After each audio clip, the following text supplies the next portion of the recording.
السلام عليكم، اهلا بكم في فيديو جديد. النهارده هنتكلم عن الكوبي اند بيست، النسخ واللصق. تمام، الموضوع سهل طبعا عند كل الناس اللي بتستخدم الكمبيوتر عموما. عارفين ان كنترول سي بتنسخ، كنترول في بيحط الحاجه مكان اللي اتنسخت. يعني لو كتبنا احمد كنترول سي كنترول في، تمام. او هنا الكات طبعا كنترول اكس كنترول في. طيب، هل احنا الموضوع بس جايين نشرح كده بس؟ لا طبعا. البيست في الاكسل ليه يعني كذا طريقه او كذا اوبشن زي ما احنا متعودين من الاكسل دايما. طيب زي ايه مثلا؟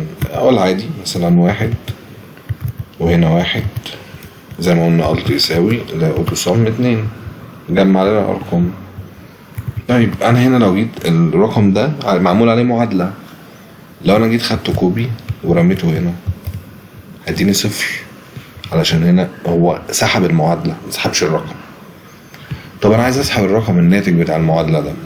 هنا بقى نتكلم في الحاجة بتاعت البيست او انواع البيست بتاعتنا، اللي هو هنا كذا حاجة هنشرحهم كلهم دلوقتي ان شاء الله. طيب خلينا نبتدي الاول. الاختصار بتاع البيست الت كنترول في، بيطلع لك البيست سبيشالز بتاعتك. احنا زي ما قلنا، لحظة بس عشان انا عايز افصل دي. الت كنترول في، احنا لو عملناها العادية اللي هي كنترول في الدايركت هتطلع بصفر، علشان دي الرقم 2 ده عملوا عليه معادلة. طب لو احنا عايزين الفاليو بتاعت الناتج بتاع المعادلة بس، هندوس له اوكي. هنيجي هنا على فاليو نختارها، جاب لنا الرقم من غير اي معادلة. تمام، وقيس على كده طبعا ايه اي معادلة كبيرة او كده، فجان لنا الرقم من غير معادلة. طيب احنا عندنا مثلا، ودي اشهر الحاجات اللي بتستخدم في البيست اللي هي البيست سبيشال فاليو. يعني تاني الت كنترول في. عندنا ايه تاني؟ عندنا الفورمات. بمعنى ايه الفورمات؟ بمعنى ان احنا خدنا الرقم ده مثلا لون اصفر، احنا اصلا المفروض بنعمل الفورمات بطريقة تانية بس هنجرب. الت كنترول في فورمات، جاب لنا الفورمات بتاع الرقم. يعني جاب لنا الرقم بالفورمات بتاعه وما خدش طبعا ايه المعادله. طيب عندنا ايه تاني؟ خلينا برضو الت كنترول في. انا حابب ان انتوا تبقوا حافظين الاختصارات اللي بالكيبورد، علشان دي في الشغل تبقى اسهل. يعني طول ما انت بتقدر تستغنى عن الماوس وتشتغل، فانت كده متحكم من الادوات بتاعت الاكسل، ودي احسن يعني. طيب عندنا بقى الحاجه تاني، لو احنا عايزين مثلا يعني زي ما قلنا احنا لو كتبنا هنا جان اللي هو يناير يعني، ونزلنا سحبنا، هيروح جاي ايه سحب لي السنه كلها او لغايه ما اقف يعني.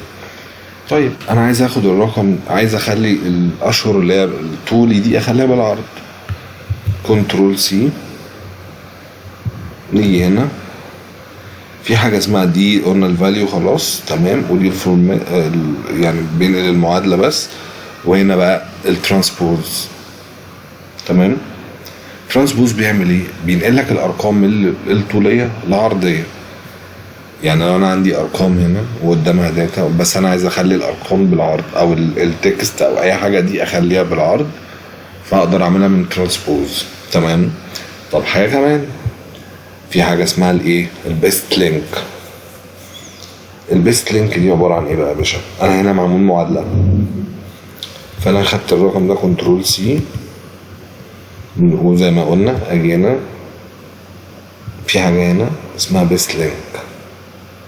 بيست لينك عملناها، طب ما حصلش حاجه، لا هنشوف ايه اللي هيحصل.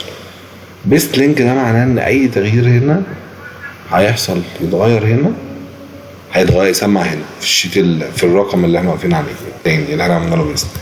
تعالوا نجرب. 2 1 3 سمعت 500 600 1100. تمام. ده بالنسبه للبيست لينك. ده اعتقد يعني معظم الحاجات اللي بتستخدم في البيست، الكنترول سي والكنترول في، الاوبشنز اللي بتستخدم في البيست اللي انت ممكن تحتاجها في شغلك. اشوفكم ان شاء الله في فيديو جديد. ويا رب الفيديو يبقى عجبكم. ولو في اي كومنتس، اي حد في اي تعليق على اي حاجه قول لي في كومنت، واعمل لايك للفيديو وسبسكرايب للقناه، وان شاء الله اشوفكم فيديوهات جديده. شكرا لكم، سلام عليكم.